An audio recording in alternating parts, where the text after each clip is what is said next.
everybody. I'm John Pinecker with the Mohave Valley Daily News, and this is your daily dose for Thursday, November 19th.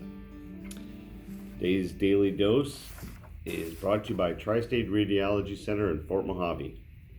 Tri-State Radiology Center offers an open MRI, digital x-rays, professional and friendly staff with years of medical experience, and commitment to quality for all patients.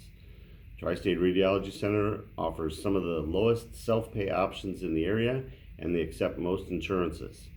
At Tri-State Radiology Center, your image means the world to us. All right, it's almost the end of the week. Let's see what we got going on. All right, our top story, governor stops short of issuing mask mandate.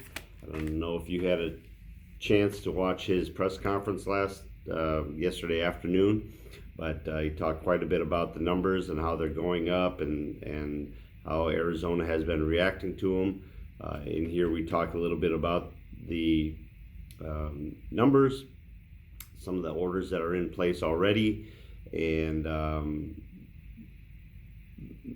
I guess there's two things that he really struck home. One is that he's authorized an additional $25 million for hospitals to increase their staffing. There's another story in here where they talk about how the hospitals around the country are being affected. As of Tuesday, there were 77,000 around the country that were in ICU or in the hospital for COVID issues. He stopped short of issuing a mask mandate. He said that 90% of the communities in the state already have a mask mandate. Of course, Mohave County and Bullhead and Laughlin and Lake Havasu and Kingman do not, but 90% do. He talked a little bit about the holidays coming up and people coming into town, or are people traveling out of the area, and how we need to stay vigilant on that. I don't know. Read the story. He's got a lot to say. The other thing that he was talking about was he did mandate masks at all schools and buses. I believe that we already do that for all of our area, but that was going on the advice of Kathy Hoffman, the state head of public instruction. And right after that, we have a story about the Bullhead City Elementary School District warning families about some more positive tests that they've had. This time it was at Fox Creek Junior High, a 7th grader. So they found out the last day that student was in school was last Thursday. They warned the people in the classroom along with the teacher.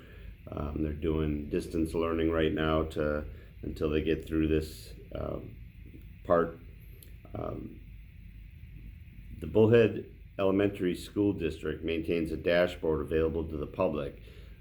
So that's a lot of transparency there on the elementary school district side, where you can see how many cases they've had. As of Wednesday, the district had a total of 12 cases, 5 active and 7 considered recovered.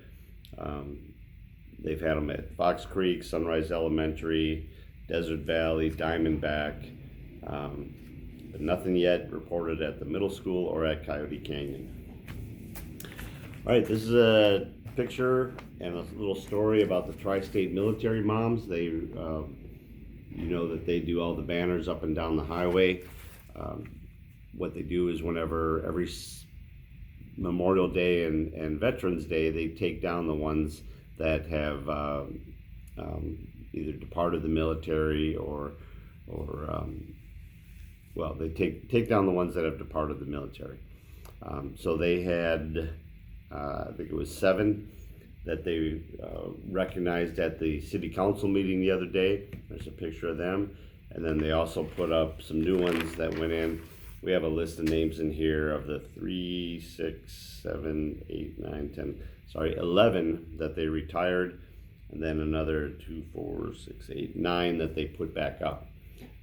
So She said in the story that she originally started with, I believe it was 60 banners, and now they're up closer to 180. Yeah, nearly 180. There's 46 at the beginning and nearly 180 now. So Thursday is the day that our Athlete of the Week comes out. This is sponsored by Finley. And here he is. That's Melk, junior quarterback Steven Lopez. He had 180 yards passing and 4 touchdowns in the Patriots game last week. So congratulations, Steven.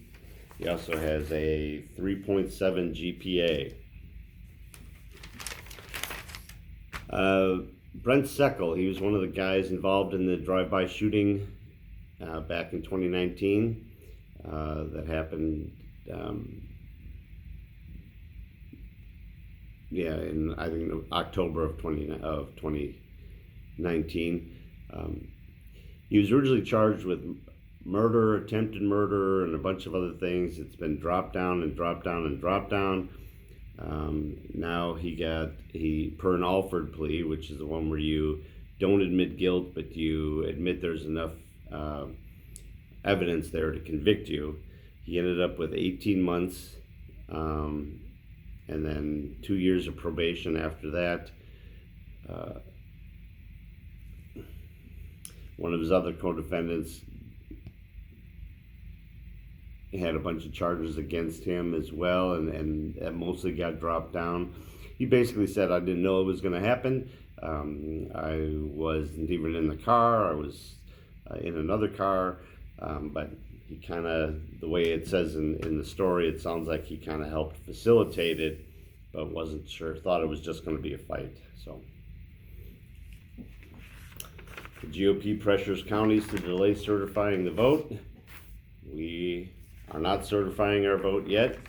As you know from the Board of Supervisors meeting the other day, they voted to not certify the vote, except for the school board and the different propositions in the community that were there. It was a busy night in sports last night. If you're a basketball fan, there's a bunch of trades going on. And also, the Cardinals, after their Hail Mary win the other day, they face the Seahawks tonight. So that should be a fun game to watch. Here's that story on hospitals overwhelmed. A lot of good information about what's going on with the numbers around the state, around the country. And we're really happy to hear the $25 million going out to hospitals to help them staff up. But we do know that in a lot of the areas in the state, they've already started putting tents back up out in the parking lot to deal with the COVID patients. So we'll see what happens. Weather-wise, it's supposed to be about 80 for the rest of the week, and through the weekend in the upper 70s and sunny. So another perfect weather day here in beautiful Bullhead City. All right, that's it for today. I hope everyone has a great Thursday and